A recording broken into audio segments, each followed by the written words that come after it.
Semenjak Satibi meninggal, semenjak terkuak penyebab kematian Satibi, Suganda lah yang menjadi pilar pengganti Satibi, mengurus langgar, memimpin pengajian, membantu mengajar anak-anak kampung belajar ngaji, ditemani oleh istrinya Nyai Salama dan Rukmini yang selepas 1 bulan pasca kematian Satibi, Rukmini melahirkan seorang anak laki-laki yang diberi nama Sobari.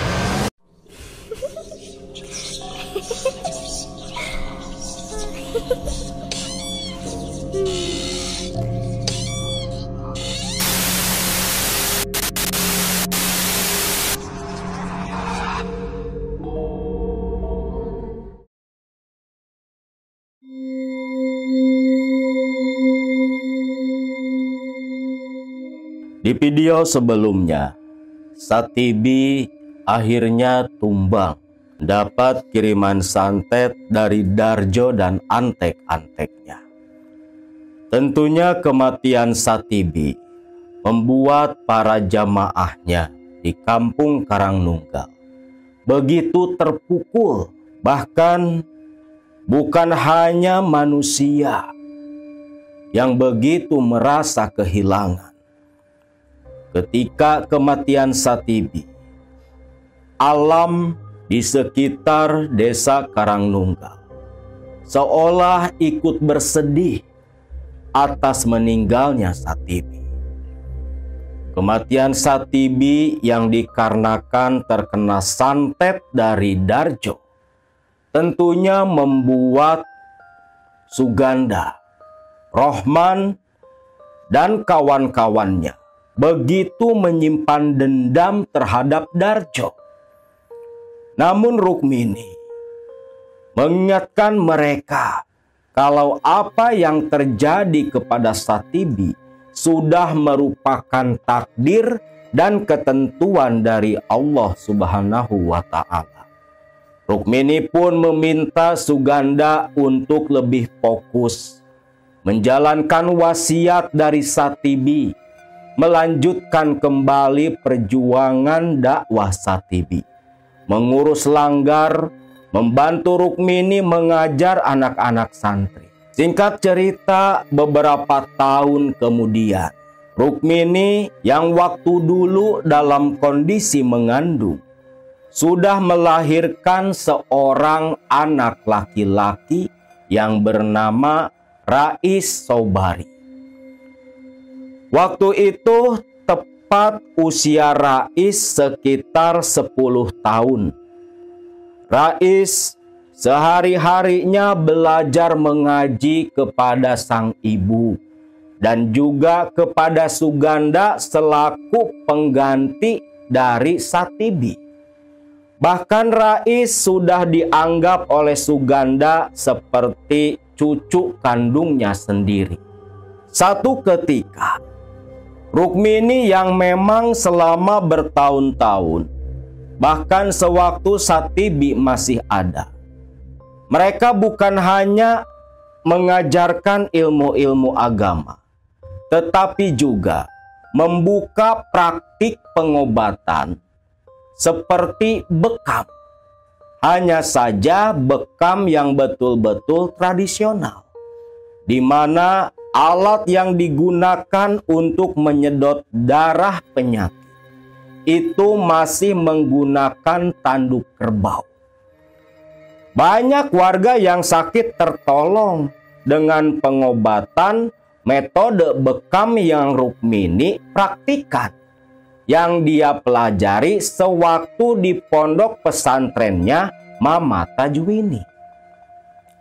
Nah, waktu itu sekitar sore hari, di mana Rukmini sedang mengajar di langgar yang sudah menjadi begitu luas. Beberapa tahun diadakan perbaikan di langgar itu. Waktu itu sekitar jam 5 sore, tiba-tiba di tengah Rukmini yang sedang mengajar anak-anak santri, terlihat di kejauhan ada beberapa orang laki-laki dan perempuan sedang membopong seorang warga kampung Karangnunggal. Begitu tiba dan masuk ke halaman langgar, 4 orang rombongan itu beruluk salam. Assalamualaikum. Tentunya Rukmini pun menghentikan aktivitas mengajarnya. Waalaikumsalam. Loh, Mang Yoyo? Tanya Rukmini. Ternyata yang datang di Bopong itu Mang Yoyo, salah satu warga Karangnunggal juga. Loh, ini ada apa? Tanya Rukmini. Aduh, Nyai, ini tolong suami Ece. Dia sudah 3 hari sakit kepayahan seperti ini. Rukmini pun melihat hal itu, langsung meminta Firman, anak dari Mang Rohman, yang selama ini membantu di tempat praktik bekam, membawa Mang Yoyo dengan rombongan. Dibawalah oleh Firman masuk ke rumah peninggalan Satibi yang selama ini Rukmini tinggali. Yoyo pun dibawa masuk, ditidurkan di sebuah ranjang kayu beralas tikar. Lalu Rukmini dibantu Firman dan Rotib, santri-santrinya, memeriksa kondisi dari Mang Yoyo. Ini sudah berapa hari sakitnya Ece? Tanya Rukmini. 3 hari, Nyai. Si Akang 3 hari sakit. Badannya mendadak lemas, kepala pening semenjak dia pulang dari sawah. Ya sudah. Kalau begitu, biar saya dan anak-anak santri yang menangani. Ece tunggu saja dulu di ruang tamu. Istri dari Mang Yoyo pun mengangguk dan pergi ke ruang tamu, meninggalkan suaminya Yoyo dalam penanganan Rukmini beserta 2 orang santri. Singkat cerita, Firman dan Rotib mulai memijat dan mengurut tubuh Yoyo. Sedangkan Rukmini mempersiapkan alat-alat bekam. Dengan bantuan panas api, titik-titik di tubuh dari Yoyo, bagian punggung, dilukai dengan sebatang jarum, lalu mulai dihisap darahnya dengan tanduk-tanduk kerbau. Selama proses bekam, Yoyo tak henti-hentinya mengerang kesakitan, mengadu, merintih. Merasakan seolah-olah sekujur tubuhnya seperti disayat-sayat benda tajam dari bagian dalam. Rukmini sendiri ketika membekam Mang Yoyo, entah sudah berapa kali kalimat istighfar keluar dari bibir Rukmini. Sampai-sampai si Firman keheranan juga. Nyai, ini Mang Yoyo sebenarnya kenapa? Agak aneh. Tak seperti pasien-pasien yang biasa kita bekam, yang biasa kita tangani. Inilah. Apa yang dialami Mang Yoyo bukan hanya sekedar penyakit medis. Ada campur tangan sihir di tubuh Mang Yoyo. Aduh, terus bagaimana, Nyi? Sudah, jangan banyak pemikiran. Lanjutkan saja. Kita sambil berdoa meminta pertolongan Allah. Tak terasa 1 jam pun berlalu. Proses pengobatan Mang Yoyo sudah hampir selesai. Setelah itu, Yoyo pun diperbolehkan pulang oleh Rukmini. Tak lupa Rukmini memberikan beberapa resep obat herbal yang mudah dicari di daerah pekampungan mereka. Lalu Rukmini pun berpesan, Ece, nanti Mang Yoyo Rutin saja dibawa ke sini 2 minggu sekali. Soalnya pengobatan belum selesai. Kalau ada apa-apa, cepat-cepat saja ke sini. Biar saya dan anak-anak santri bisa cepat membantu Mang Yoyo. Iya Nyai, iya.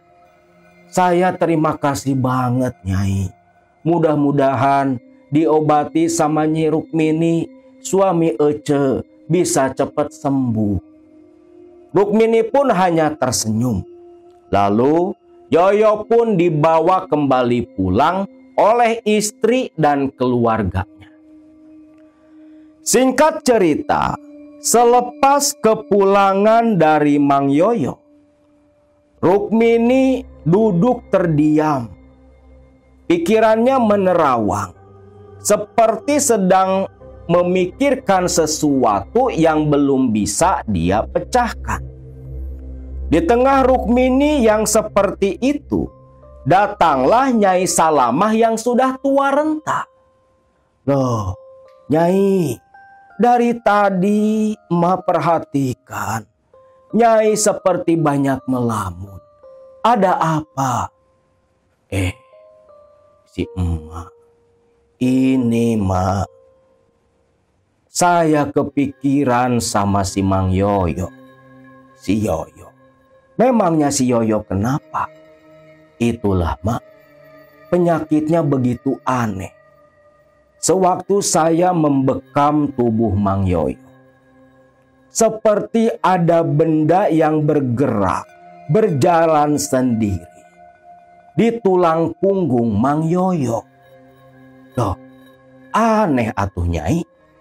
Kira-kira benda apa? Gak tahu mak, gak tahu. Tapi yang jelas dari apa yang sudah saya pelajari dan apa yang diajarkan Kang Satibi di masa lalu, apa yang terjadi ke Mang Yoyo, itu penyakit sihir yang sudah terlalu lama di dalam tubuh. Astagfirullahaladzim. Apa si Yoyo masih bisa diselamatkan Nyai? Wallahu alam bisawab mak. Kita hanya bisa berdoa saja. Sedangkan di tempat lain, Yoyo yang masih berjalan di bokong istri dan keluarganya. Berjalan di jalan setapak kampung mereka. Sudah mau masuk maghrib, Yoyo berjalan sambil terseok-seok. Tubuhnya makin lemas. Sesekali dia mengadu. Sedangkan istrinya hanya bisa menghibur. Sampai akhirnya tibalah di rumah. Yoyo pun langsung dibaringkan di tempat tidur. Sedangkan istri dari Mang Yoyo menyuruh keluarganya yang ikut mengantar tadi mencari bahan-bahan obat herbal sesuai resepnya Nyi Rukmini. Sekitar jam 7 malam, Yoyo pun diberi minum ramuan sesuai takaran di resep Nyi Rukmini. Namun ketika ramuan diminum oleh Mang Yoyo malah merasa tenggorokannya begitu perih. Ditambah di ulu hati terasa begitu sakit. Langsung kepala terasa pening. Pandangan seperti berputar. Mual. Sampai Mang Yoyo memuntahkan darah. Istri Mang Yoyo beserta keluarganya kaget. Loh, Mamang, teriak keluarga dari Mang Yoyo. Akang kenapa? Aduh, sakit mak, sakit. Sambil terus muntah. Istri Mang Yoyo semakin panik. Karena di muntahannya Mang Yoyo itu ada lempengan-lempengan darah. Akang sebenarnya sakit apa? Minum ramuan kok malah keluar yang seperti ini. Yoyo hanya geleng kepala. Malah memejamkan mata seolah rasa sakit sudah tak bisa lagi dia kendalikan. Yoyo memilih menidurkan diri sambil sesekali merintih, membuat istri dan keluarganya hanya bisa terdiam dengan pikiran berkecamuk. Ujang, kalian berdua, tolong malam ini tinggal dulu di rumah Bibi. Bibi takut terjadi apa-apa sama mamang kalian. Iya, Bi. Kami pasti tinggal menunggui mamang malam ini, ucap si Dadang dan si Mail, keponakan dari Mang Yoyo. Akhirnya karena istri Mang Yoyo sendiri, Bidarsi, sudah begitu kelelahan, dia pun tertidur di kamar yang sama dengan sang suami. Di ruang tamu hanya ada Dadang dan Mail yang begadang sambil membicarakan perihal penyakit Mang Yoyo. Mereka berpendapat sepertinya si Mamang Dang, dia kayak orang yang kena teluh, kena santet. Iya juga sih Dang, tapi siapa yang tega nyantet si Mang Yoyo? Orang kaya bukan, tokoh berpengaruh juga bukan. Apa yang dicari atau diirikan dari si Mang Yoyo? Harta aja, dia cuman punya rumah ini doang. Dadang pun hanya diam. Karena kalau memang dilihat dari sudut pandang seperti itu, tak masuk akal memang kalau ada orang berniat ngirim santet ke Mang Yoyo. Waktu pun semakin larut. Sudah tengah malam, Mail sudah tak bisa menahan rasa kantuk. Dia pun pamitan tidur terlebih dulu, biar nanti gantian jaga rumah. Dadang pun hanya mengiyakan. Terlihat Mail menuju ke kamar yang lain, menutup pintu, tertidur lelap. Tersisalah hanya Dadang sendiri di ruang tamu. Dadang melinting tembakau, asap tembakau dia hirup dan keluarkan. Malam itu begitu sunyi, sepi. Namun kesepian yang dirasakan oleh Dadang pecah tiba-tiba karena tiba-tiba si Dadang ini mendengar suara burung gagak di atap rumah Mang Yoyo. Loh, tumben-tumben ada burung gagak di kampung ini. Suara burung gagak begitu nyaring, tak berhenti, membuat hati Dadang yang mendengar suara lengkingan burung gagak seperti tertampar, membuat Dadang merinding ketakutan. Dadang ingat mitos suara burung gagak bila bertengger di atap rumah malam hari. Itu sebagai pertanda sudah tercium bau kematian dari salah satu anggota keluarga di rumah tersebut. Dadang pun memberanikan diri membawa lampu teplok keluar dari rumah, bermaksud mau mengusir burung gagak. Dadang keluar. "Hus, hus!" teriak Dadang sambil menenggadah ke atap rumah. Terlihat seekor burung gagak hitam legam dengan mata merah, malah bersiul semakin nyaring, seolah tak takut dengan manusia. Dadang yang gemas sendiri mencari-cari batu kerikil, lalu dia sambit, dia lempar tepat mengenai kepala si burung gagak. Namun keanehan terjadi.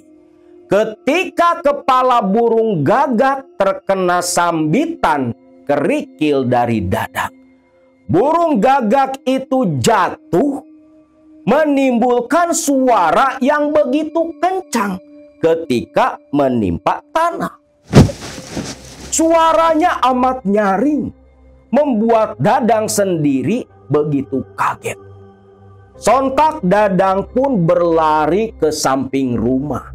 Namun di tengah dia berlari, dari arah jatuhnya burung gagak, Dadang malah mendengar suara yang menggeram. Astagfirullah. Suara apa? Pikir Dadang. Dengan jantung berdetak kencang, Dadang pun pelan-pelan berjalan. Tiba di sudut ujung rumah bagian belakang. Dadang pun melongokkan kepala mengintip. Tepat ke arah burung gagak terjatuh. Bukan burung gagak yang ada di situ, tapi di penglihatan Dadang malah sosok makhluk berwujud manusia dengan tubuh yang hitam legam. Dadang hanya terpaku ketika makhluk itu perlahan berdiri, menggeram dan menoleh ke arah Dadang. Warna hitam tubuh makhluk itu tersamarkan menyatu dengan gelapnya malam. Yang terlihat hanya bola mata yang menyala. Sontak mendengar itu, Dadang kembali berlari ke depan, masuk ke dalam rumah, menutup pintu begitu kencang. Suara kencangnya pintu yang ditutup membuat Mail yang baru terlelap kembali bangun. Buru-buru keluar dari kamar. Aduh, Dang, ada apa? Il, di luar Il, di belakang. Ada apa, Dang? Ada apa? Dadang pun cerita apa yang dia saksikan di belakang rumah. Mendengar itu, Mail keheranan. Gak mungkin, Dang. Udah beberapa hari juga gak ada yang aneh-aneh di rumah. Bener, Il, beneran. Ada makhluk hitam bermata merah. Wujud dari burung gagak. Amit-amit. Itu sepertinya gagak siluman. Ucap Dadang menjelaskan kepada Mail. Baru saja Mail berniat mau mengecek ke belakang, memastikan kebenaran ucapan Dadang. Tiba-tiba Mail dan Dadang langsung terdiam saling pandang. Dadang, itu suara apa? Ucap Mail.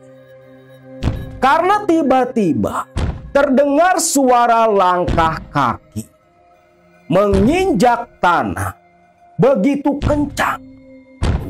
Pluk, pluk. Langkah kaki itu berasal dari belakang rumah, seolah mengitari rumah Mang Yoyo. Mail pun mendekat ke si Dadang. Dang, itu suara apa, Dang? Suara apa? Shh, diam. Itu sepertinya suara makhluk yang tadi saya lihat. Diam, matikan lampu teplok, ucap Dadang. Mail pun menurut, berjalan mengendap-endap ke arah lampu teplok di dinding bambu. Langsung dia tiup.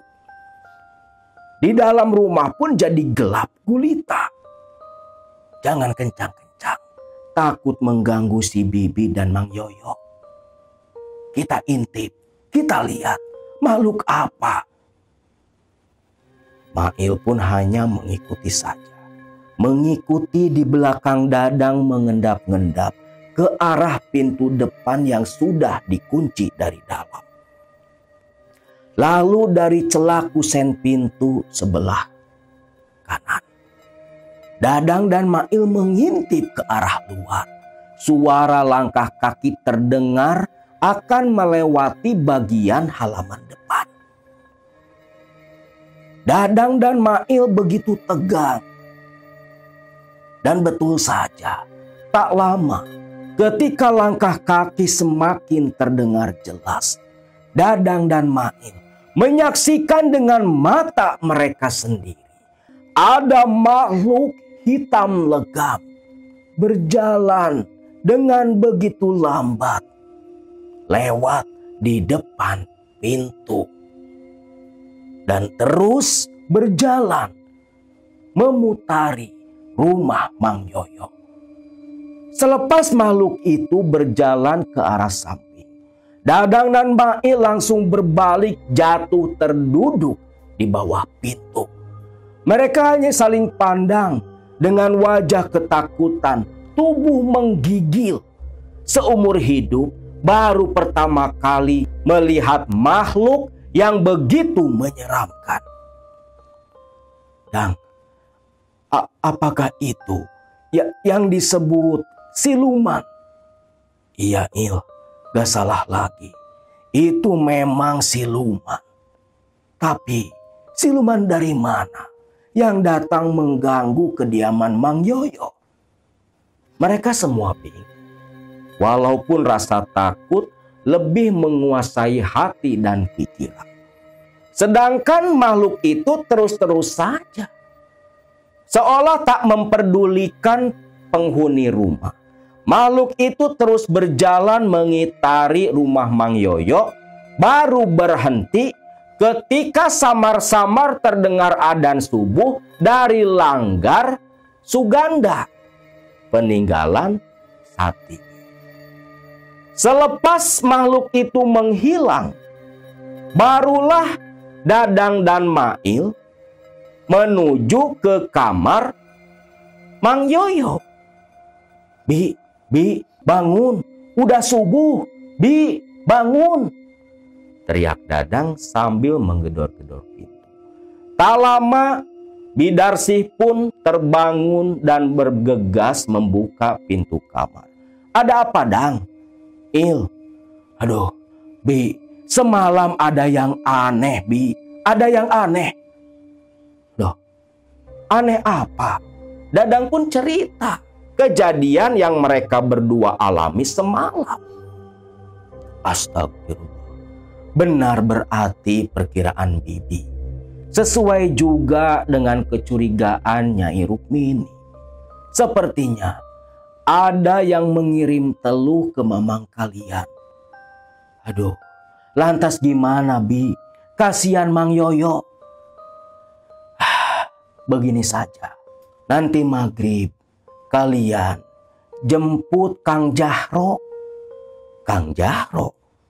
Kang Jahro, anak buahnya Aki Darjo. Iya, siapa lagi kalau bukan itu? Cuma Kang Jahro yang menjadi penerus dari Aki Darjo. Dia kan bisa mengobati penyakit-penyakit seperti ini. Oh, iya tuh, Bi. Nanti sore lah kami akan ke rumah Kang Jahro. Cuman untuk saat ini kami pamit dulu, Bi. Soalnya mesti langsung ke sawah. Sudah waktunya tanam padi.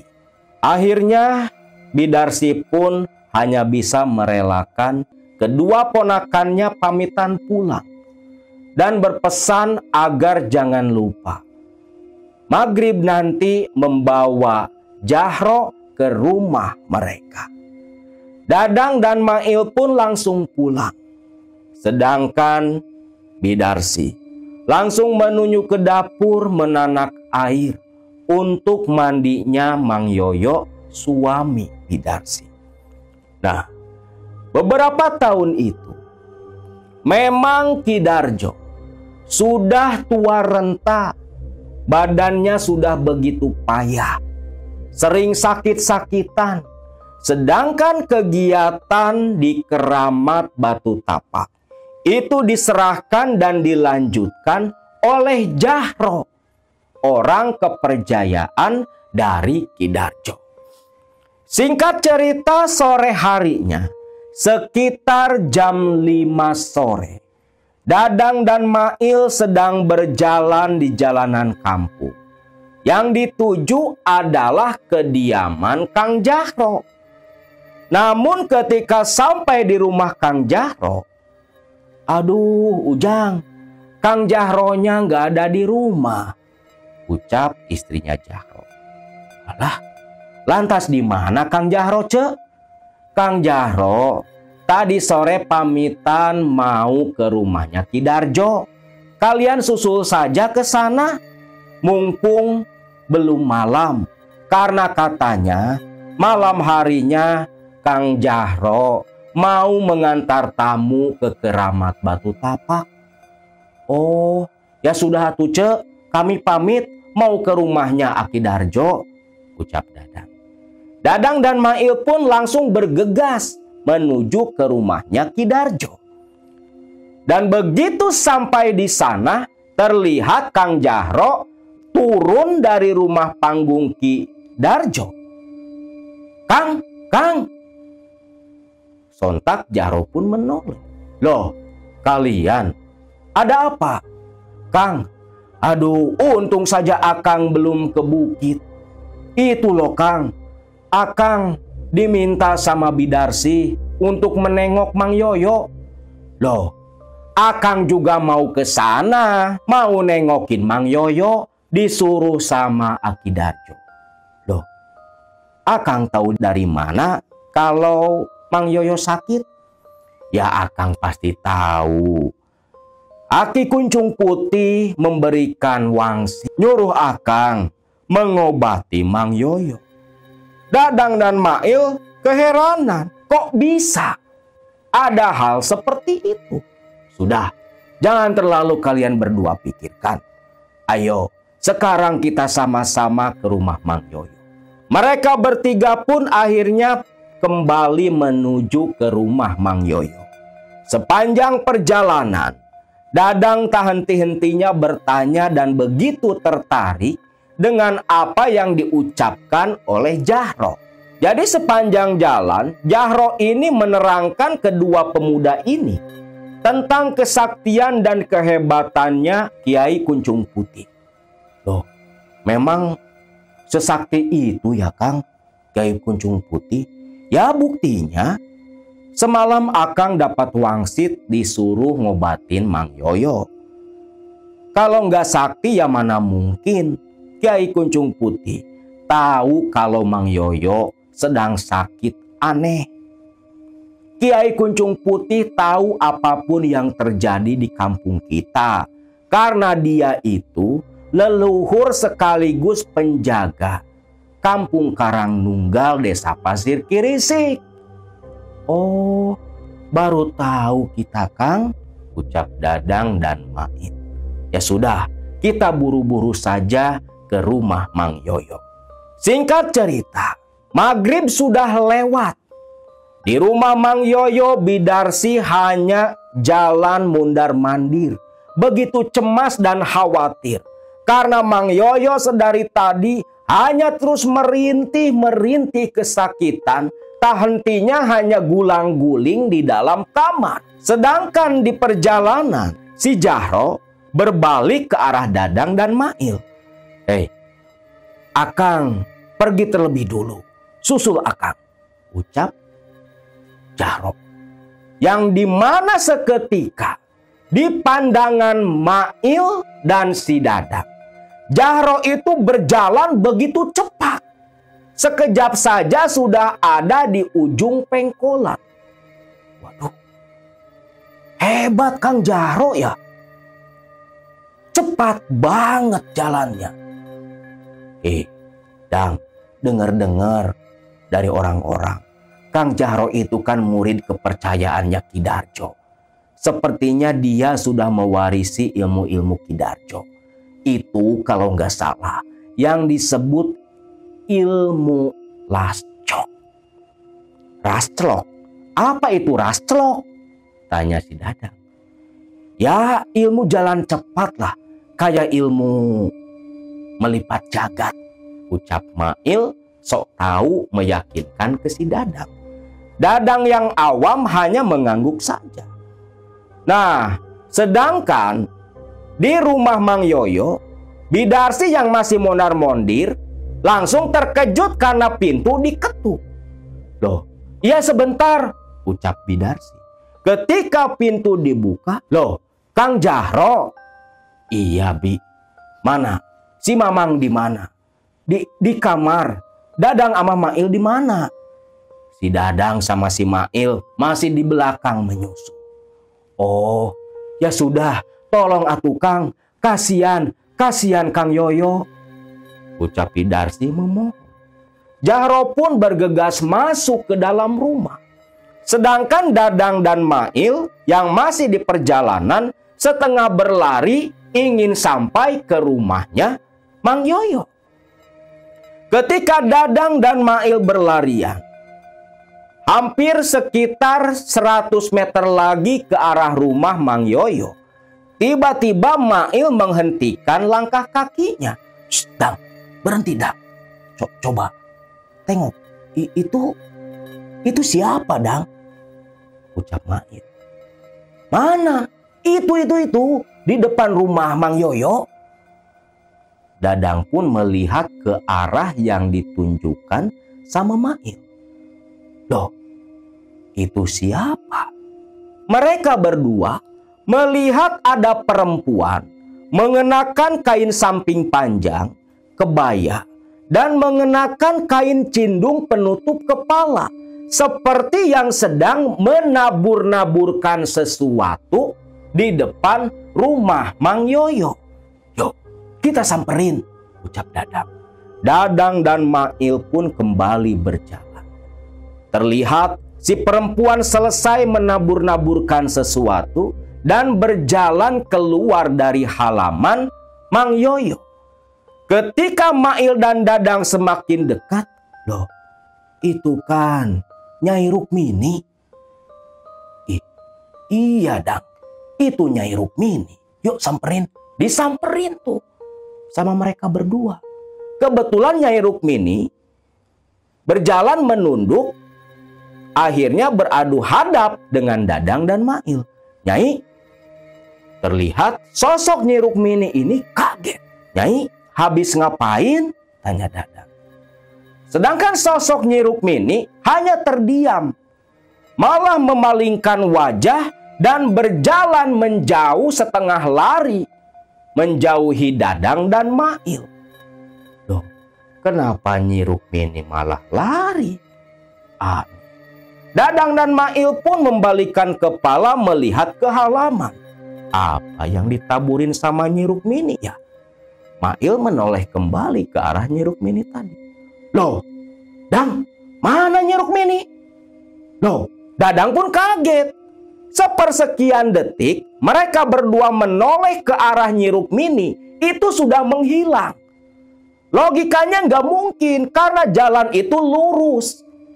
Secepat apapun Nyai Rukmini berlari masih terlihat. Tapi waktu itu tak terlihat apapun, kosong melompong. Tak ada satupun manusia di jalanan itu selain mereka berdua. Merindinglah seketika bulu kuduk dari Dadang dan Mail.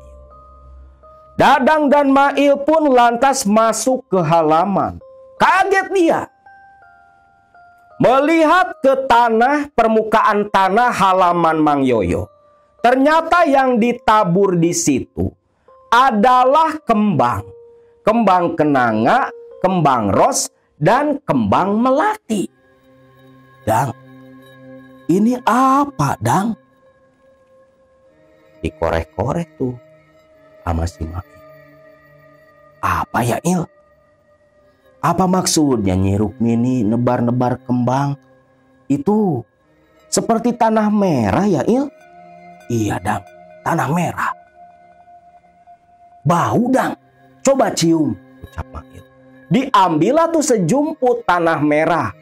Ketika dicium, Il, ini mah bau minyak mayat, ucap Dadang. Minyak mayat? Jangan-jangan? Gak salah, Il. Ini pasti tanah kuburan. Yakin betul itu tanah kuburan. Mail pun bingung. Apa maksudnya? Nyi Rukmini nebar tanah kuburan di depan rumah Mang Yoyo. Di tengah mereka yang bingung jongkok di halaman memeriksa taburan tanah dan kembang kenanga. Di dalam tiba-tiba terdengar Mang Yoyo yang menjerit. Dadang dan Mail langsung lari loncat ke dalam rumah Mang Yoyo. Terlihat di dalam, Mang Yoyo mengamuk, sedangkan Kang Jahro berdiri dengan tangan terlipat di depan dada. Kang, ini kenapa Kang? Shh, kalian diam.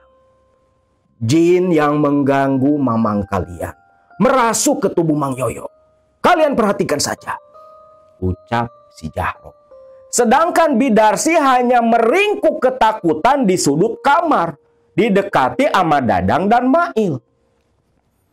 Mang Yoyo ngamuk di atas ranjang kayu.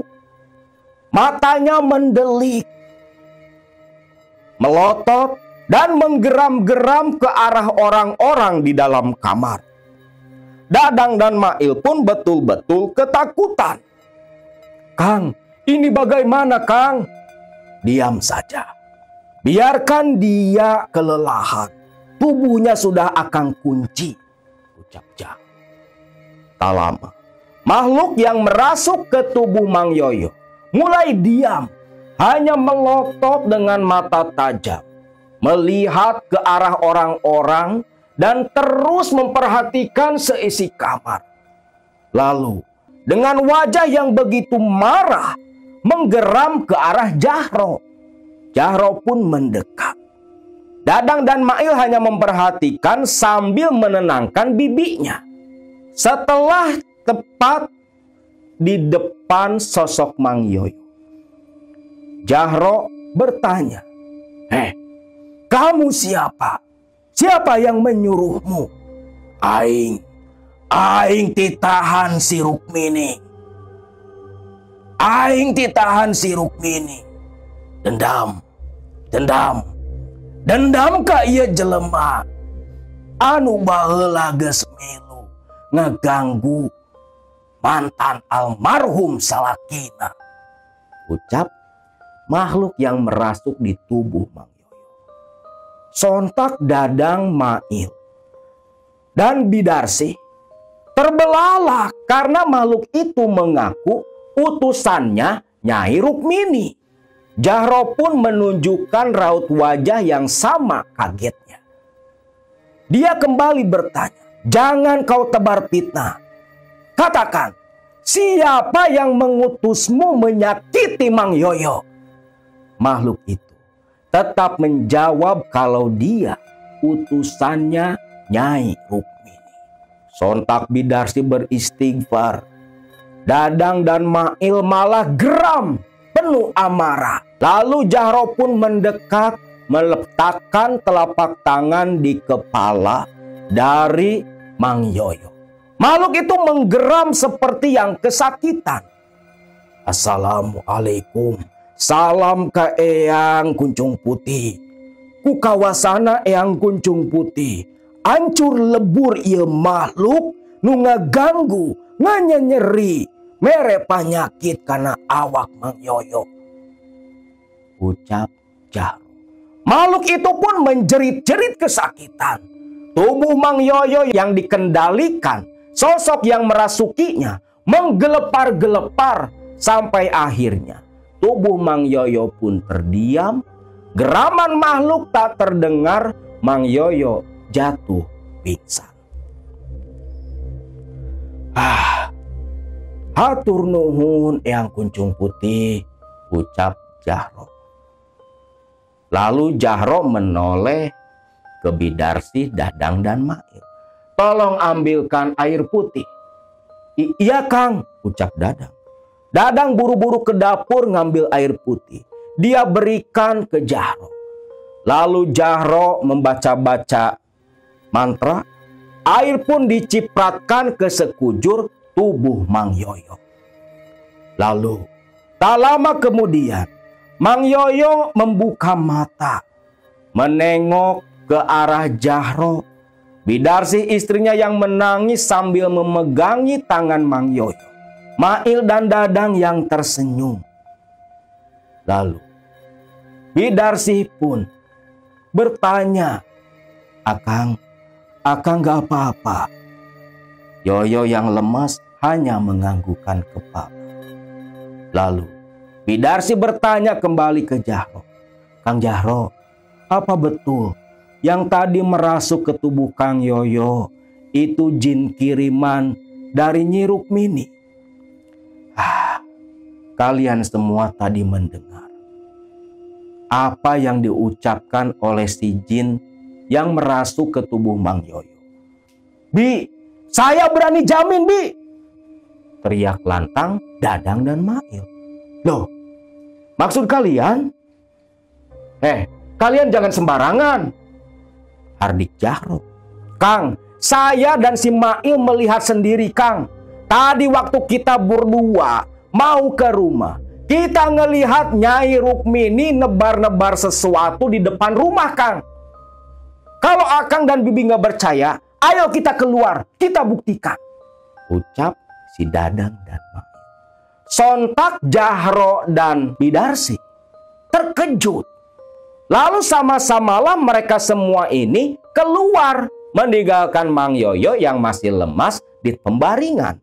Dan ketika mereka keluar, Dadang dan Mail langsung menuju ke halaman. Tepat ketika Jahro dan Bidarsi melihat, betul saja, di depan halaman rumah Mang Yoyo banyak tebaran tanah kuburan berwarna merah dengan kembang-kembang. Kurang ajar, teriak Bidarsi. Kurang ajar. Ternyata selama ini Nyai Rukmini. Bidarsi pun saking kaget dan syoknya langsung lemas, jatuh dan disanggap oleh Dadang. Lalu, sebenarnya apa yang terjadi pada waktu itu? Betulkah sosok Nyi Rukmini yang Dadang dan Mail temui adalah betul-betul sosok Nyi Rukmini? Kita saksikan di video selanjutnya.